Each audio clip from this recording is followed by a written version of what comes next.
Le jugement esthétique est une expérience de la liberté. Lorsque Kant écrit la critique de la faculté de juger, justement, il se propose de dépasser l'antinomie que je viens d'évoquer.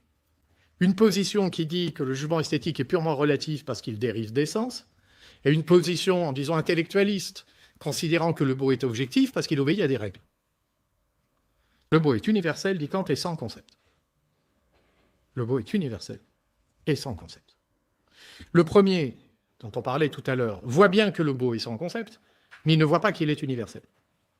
Le deuxième voit bien que le beau est universel, mais il ne voit pas qu'il est sans règle. Kant, dans la critique de la faculté de juger, distingue deux modalités de la beauté. Il y a ce qu'il appelle la beauté adhérente et ce qu'il appelle la beauté libre. Mon jugement, quand je dis que ce cheval est un beau cheval, mon jugement est déterminé par la fin, le but que j'attribue à l'animal. Si j'attribue à l'animal comme finalité de tirer une charrue, alors il est beau puisqu'il est costaud. Si j'attribue au même animal comme finalité de courir vite, alors il n'est pas beau puisqu'il n'a pas le corps adapté à la course. Mon jugement est un jugement déterminé par une fin attribuée à l'objet. Vous voyez, mon jugement, il n'est pas libre. Il n'est pas libre.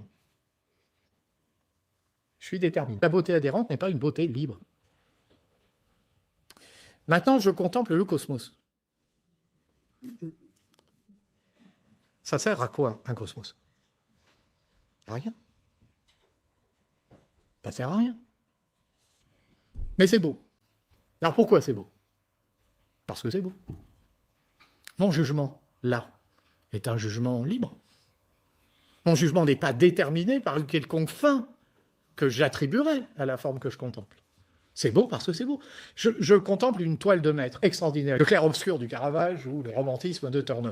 Je contemple la toile, mais c'est beau, oui, mais pourquoi? Ça sert à quoi? Ça sert à rien. De sorte que quand je porte sur la beauté dont il est question un jugement esthétique, lorsque je dis c'est beau, mon jugement est libre, puisqu'il n'est pas déterminé par un quelconque intérêt, par une finalité attribuée à l'objet. Donc qu'est-ce qui fait l'objectivité du jugement de goût?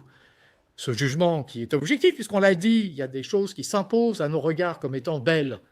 Qu'est-ce qui fait l'objectivité du jugement de goût? Ça n'est pas la soumission de ce jugement à une quelconque règle du beau, à une essence de la beauté, c'est la liberté. L'objectivité du jugement de goût vient de la liberté. S'il n'y avait pas de liberté, il n'y aurait pas d'expérience esthétique véritable. Je contemple la beauté et j'éprouve cette beauté comme si elle valait en droit pour tous les esprits. Mais si on me demande de le démontrer, je ne peux pas. Je ne peux pas vous le démontrer. Mais je sais quand même que ça vaut en droit pour tous les esprits. Le jugement esthétique est une expérience de la liberté.